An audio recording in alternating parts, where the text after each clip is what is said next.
Kano Dr. Kizza Besigye ne ttiimu ye eya People's Government nga muno mulimu Babet Nambooze, Erias Lukwago n'abalala bangi basaze eddiiro ne baddayo mu NRM butongole. Naye bano bakikola mu lukwesikwesi okubuzaabuza eggwanga, bayita mu kwerimbika mbu bawakanya enteekateeka za gavumenti ya kuno. Kumbe kye baagala kujja Bobi Wine ku mulamwa, buli kye bakola bagezaako kiwakanya. Bobi Wine basazeewo okukunga abantu okufaayo ennyo okukebera enkalala z'abalonzi basobole okuzuula nti ddala amannya gaabwe mwegali beetabe mu kulonda okwa 2021 mbujjuvu. People's Government esazeewo ye ate kati kiwakanya eremesa abantu baleme okwewandiisa. Kyesala amagezi nti bwe batakebeza nkalala zaabwe, bwe bateewandiisa abatawewandiisangako, bwe batafuna national ID, bo kiba kibakolera kubanga abalonzi ba Bobi Wine abasinga obungi bavubuka, abasinga obungi tebeewandiisangako, abasinga obungi tebamanyi amannya gaabwe bamwegali mu register, kati babalemesa okugendayo okukebeza enkalala zaabwe mbu bafirize Bobi Wine obuwagizi bw'alina mu bavubuka. NRM esobole okwenywereza mu buyinza kuba abakadde abasinga obungi balonze emirundi egisukka mu gumu ndikyali ebiri. People's Government ekoze etya? Kino eky'okuzza enkalala z'abalonzi muzzeemu omukoosi. People's Government bw'evuddeyo n'ewakanya enteekateeka eno egenda mu maaso, basazeewo giremesa nga bagamba nti okubaawo kwa Simon Byabakama, ono yakulira akakiiko ak'ebyokulonda mu ggwanga Uganda, ne ssaabawandiisi waako Sam Lwakoojo baliwo mu bukyamu mbu nga n'olwekyo tebalina kugenda mu maaso na kutegeka kulonda kujja okwa 2021. People's Government, we don't sponsor candidates. This platform, the People's Government which is addressing you here, does not sponsor candidates. I don't know what opposition. We can't speak for the entire opposition right now. You get it? So we cannot do that. So for us, we are fighting for electoral democracy. We want to have free and fair elections where all eligible Ugandans will have to fully participate. Benga People's Government. Olutalo lwana kulaba nti waliwo okulonda okw'amazima n'obwenkanya. Ebibiina byonna ebiri mu ggwanga n'abantu kinnoomu nga independence mwe baneetaba nga tewali kubbibwa na kunyigirizibwa. Lwe lutalo lwe tuliko. Era olutalo olwo lulimu emitendera mingi oba amakubo mangi agakwatiddwa wansi w'amateeka, ddala article ey'okusatu oba ennyingo ey'okusatu eya ssemateeka. Olwaleero mu Electoral Commission mulaba yafulumizza ekiwandiiko ng'egamba nti etandise gye bayita registration ey'abantu abawezezza emyaka 18 mulimu gwe tuliko, nti Electoral Commission byeteekateeka birimu kaceca mungi gwe tuteekeddwa okugogola nga tutandikira na ku commission yennyini kuba gwe mulimu gwaffe. Era nga situnnaba kugenda eyo njagala okutegeeza bannayuganda nti singa lwali lutalo bannayuganda lwe bateekawo eri gavumenti eno, Parliament yali emaze okuyisa etteeka mu nnongosereza ze bakola ez'amagezi nga baga nti okulonda kujja kubeerawo 2023, nti ekisanja kino bakinaanudde bakyongeddeyo kibe kya myaka 7.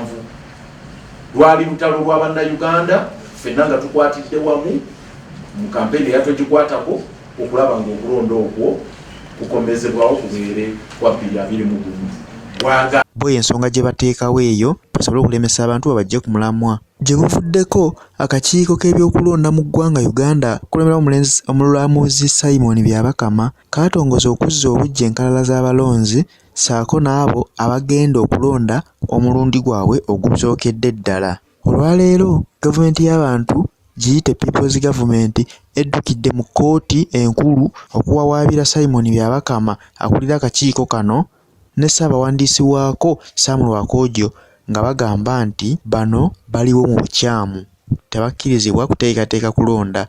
Ensonga y'akakiiko okutongoza enkola y'okuzza obujja enkalala zino eriwo mu bukyamu, tekkirizibwa, abagirimu si be bateekeddwa okuteekateeka okulonda kuno. Olugamba nti komishoni bwe tutagirwanyisa kugigenda mu maaso, kati egenda mu maaso n'okuteekateeka akalulu akatali kamazima na bwenkanya akabiri abiri mu gumu obubonero bweyolese dda sookera ddala nga kitandikira nako akakiiko engeri gye kamenya amateeka mu kubeerawo kwako. Justice Byabakama aliwo mu mateeka bweru w'amateeka. Justice Byabakama akulembera akakiiko k'ebyokulonda kati nga munnamateeka mutendeke mulamuzi ali ku ddaala erya kooti etaputa ssemateeka naye akimanyi nti aliwo bweru w'amateeka era okubeerawo kwe kumenya amateeka. Ennyingo ey'enkaaga eya ssemateeka mu kawaayiro ak'okutaano egamba nti omuntu yenna alondeddwa oba chairman ow'electoral commission oba member oteekeddwa okulizayininga omulimu omulala gwonna gw'obaddeko, oba obadde mu kibiina ky'abafuzi omulimu kulembeze, oba obadde member wa parliament, oba obadde judge, oteekeddwa okulizayininga omulimu ogwo nga tonnaba, oteekeddwa okulekulira nga tonnaba kutwala buvunaanyizibwa obukuweereddwa mu electoral commission. N'okutuusa olwaleero okuva Justice Byabakama lwe yalondebwa ng'ennaku z'omwezi 18 omwezi ogw'e11 omwaka 2016 n'okutuusa olwaleero talekuliranga, akyaliwo, alina offices 2. Ekyo kimenya amateeka okuba ne offices 2 nga judge ate nga chairman w'electoral commission. So ekyo kimu. Ekyokubiri ye mwami Bwakojo Sam aliwo naye mu bukyamu nga secretary ate ono ye chief executive oba gwe bayita accounting officer ow'ekitongole ekitegeka okulonda. Accounting officer yavunaanyizibwa ku byensimbi byonna. Chief executive yafuga ekitongole. Ono chairman wa board, chairman w'electoral commission naye oli yali ku bino ebigenda mu maaso voters register n'ebirala byonna yabiriko, yali mu kisenge yafumba naye ng'afumba contract ye yaggwako dda aliwo bweru mu mateeka wabweru w'amateeka. Yalondebwa okusookera mu 21 n'addamu contract ye nezzibwa bujja ng'ennaku z'omwezi 23 omwezi ogw'omwenda omwaka 2009. Mu 2010 parliament n'ekyusa ku tteeka nega nti no oluddewo nnyo tuteekeko ekkomo ku bisanja ebya secretary kuba ne bamemba ba commission ne chairman nabo balina ekkomo lya myaka 7 era nga nakyo ebisanja biba 2 n'omugenda. Kakati ne bateekawo ekkomo ku kifo kya secretary. Etteeka eryo ffenna twali mu parliament naliyo nga Disha Dato ne Jane tugamba wabeerewo ekkomo era etteeka ne tuliyisa nti emyaka 5 nga weyongerayo ekisanja kimu ng'ogenda. Kakati 2009 nga 23 ogw'omwenda na contract ye nesayiningibwa negenda ng'eggwako 2014 omwezi ogw'omwenda ennaku z'omwezi 23 bwe yaggwako era ne bagizza bujja. Kakati mu mwaka guno 2017 mu mwezi gw'omwenda ng'ennaku z'omwezi 23 era nayo neggwako emyaka 5 egiggwako. Kakati omubuuzo oliyo buki? Aliyo bwatyo.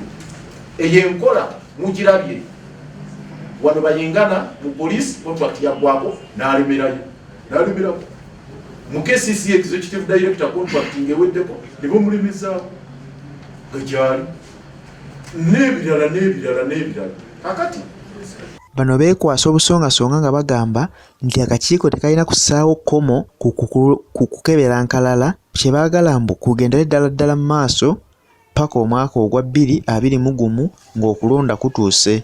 Elias Lukwago nga yamyuka Dr. Besigye agamba nti ennongoosereza mu mateeka g'ebyokulonda zikyali mu palamenti kyokka nga akakiiko kagenda mu maaso n'okutegeka ebyako bye bagamba nti biriwo mu bukyamu baba bayisiza olugaayu mu ssiga eddamuzi ne palamenti okutwaliza awamu. Kinajjukirwa nti akakiiko kano bwe kaali katongoza okuzza obujja enkalala zaako, omulamuzi Byabakama yakukkulumira nnyo bannabyabufuzi be bayita okuwa endowooza zaabwe kyokka ne batajja. Oluvannyuma olumala okuteesa ekiteeso kyabwe ate ne badda eno natandika okukiyisaamu olugaayu natandika okukiwakanya. Kati be bano aba People's Government kye baliko essaawa zino baba bayita okujja okuwa ebirowoozo byabwe tebajja. Olwaleero ekintu kigenda mu maaso Bobi Wine akunga abantu mugende maaso n'okwewandiisa, bano bazze bakiwakanya. bategeeza ki? Baagala kubuzaabuza abantu babajje ku mulamwa, baagala kubuzaabuza abavubuka baleme kwewandiisa, naye twabaguddemu, enkwe zammwe tezigenda kuyitamu. Commission era yamenye mateeka okuteekawo deadline okwewandiisa kukoma ng'ennaku z'omwezi 11 omwezi ogw'e12 wetwogerere ebulayoza ennaku kati 12 oba 11 era kyovula abafuliza wana amawulire nga balaga nti ennaku 12 kati ze zisigaddeyo. Ekyo kimenya mateeka. Amateeka gano ge mulaba agali wano, gano mateeka gonna agali wano ga byakulonda gali wano, naye nga galaga nti Electoral Commission obuvunaanyizibwa obugiweebwa kuwandiisa bannayuganda bonna mu kaseera bonna bwe baba bajjidde. Genda otunulire article ey'enkaagamu eya ssemateeka, otunulire akawaayiro namba 18 mu Electoral Commissions Act, otunulire akawaayiro namba 19 n' 25. Obwo bujja kumala okufuna ekifaananyi nti Electoral Commission bagiwa obuvunaanyizibwa okuggula oluggi ku level eya district registrar, buli district yonna okubanga buli munnayuganda waweereza emyaka 18 wajjira oba abadde tannaba kwewandiisa wajjira ne bamuwa forms. Era nga ssemateeka akyogera bulungi mu nnyingo eya 59 n'eyo 19 Electoral Commission Act nti kasita oweza emyaka 18 kikukakatako okwewandiisa. Teeka okulonda right, oyinza okulonda oba obutalonda, naye okwewandiisa teeka. Omuntu kasita aweza 18 oteekeddwa okwewandiisa. Egamba etaddewo deadline, ekitegeeza nti okuva ng'ennaku z'omwezi 12 omwezi ogw'e12 bw'oba ng'owezezza emyaka 18 togenda kwewandiisa, ate ng'okulonda kwa 2021. Etteeka ligigamba Electoral Commission mu kawaayiro namba 25 Electoral Commission Act nti bajja kuteekawo kye bayita display exercise, oba bajja kufunayo ennaku ezitaka wansi wa 21 batimbe enkalala z'abalonzi ab'emulugunya bajje balage nti obono yafa, ono yasenguka, ono taweza 18, era eteeke endala nnaku 10 okubajjamu abo nga waliwo parish tribunals eziteekeddwawo abalamuzi magistrates. Kakati eyo y'exercise yokka gye babawa mu mateeka ekwatagana ne voters register ey'ekikungo, naye tebabagambangako nti mateeka nti bajja kutuula bawe ennaku ez'okwewandiisa nti ze zino zitandika bwe ziti zikoma bwe ziti. Era njagala Attorney General nga Chief Government Advisor oba omuntu yenna mu Electoral Commission aveyo atugambe nti exercise gye bataddeko deadline eyogerebwako mu kawaayiro kano ebwekati akamateeka tekaliyo, era tebajja kubalimba nti byekali.